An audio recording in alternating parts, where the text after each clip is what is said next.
सर्वप्रथम भारत रत्न किसानों के मसीहा पूर्व प्रधानमंत्री स्वर्गीय चौधरी चरण सिंह जी के चरणों में नमन करते हुए, वंदन करते हुए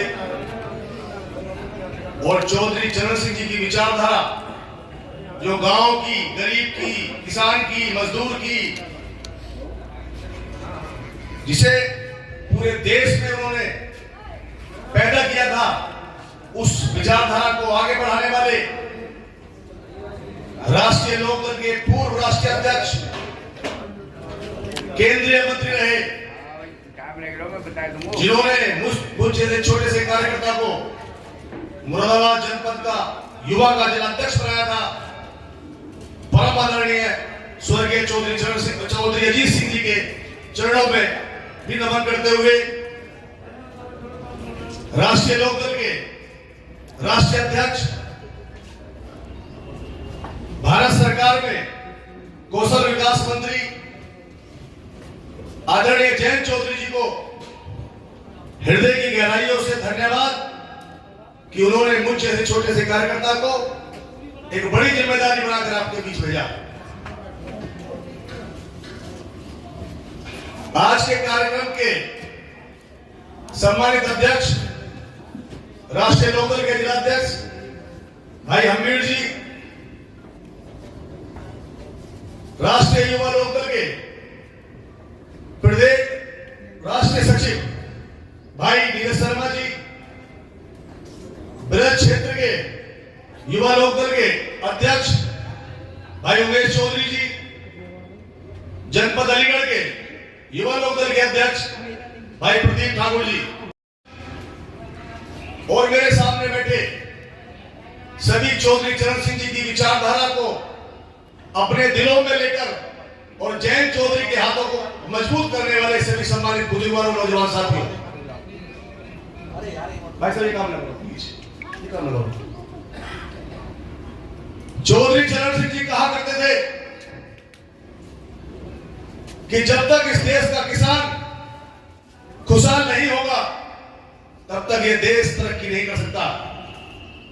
चौधरी साहब से पहले इस देश में अगर आप गौर फरमाएंगे तो राजनीति में विधायक और सांसद अधिकतर नवाब परिवार, राज परिवार या राज परिवारों की सेवा करने वाले लोगों को मौका मिलता था। इस देश में सबसे पहले गांव की खेत की जमीन की जो मिट्टी है, जो गांव के किसान के बच्चों के जूते से लेकर सदन के गलियारों में पहुंचाने का किसी ने काम किया तो भारत के पूर्व प्रधानमंत्री स्वर्गीय चौधरी चरण सिंह ने किया। अलीगढ़ जिला जहां खैर में हम लोग इस कार्यक्रम को कर रहे हैं, खैर और इगलास, इसे मिनी छपौली कहा जाता था। कुछ कारण रहे होंगे जहां चौधरी साहब की इतनी बड़ी विचारधारा होने के बाद भी हम इन सीटों को जीतने में असफल रहे। अभी भाई जिलाध्यक्ष जी ने बताया कि आने वाले समय में 2027 के चुनाव में ये सीट हमको मिलनी चाहिए। मैं विशेष रूप से युवा लोकदल के कार्यकर्ताओं से, युवा लोकदल के पदाधिकारियों से और संगठन की स्थिति को देखने के लिए, परिचय करने के लिए आया था, मगर आपने सम्मेलन रखा, इसके लिए आपको बधाई। परंतु जो आपकी इच्छाएं हैं, जो आप चाहते हो, वो तब तक संभव नहीं है जब तक राष्ट्रीय लोकदल या राष्ट्रीय युवा लोकदल का संगठन बूथ स्तर पर तैयार नहीं होता।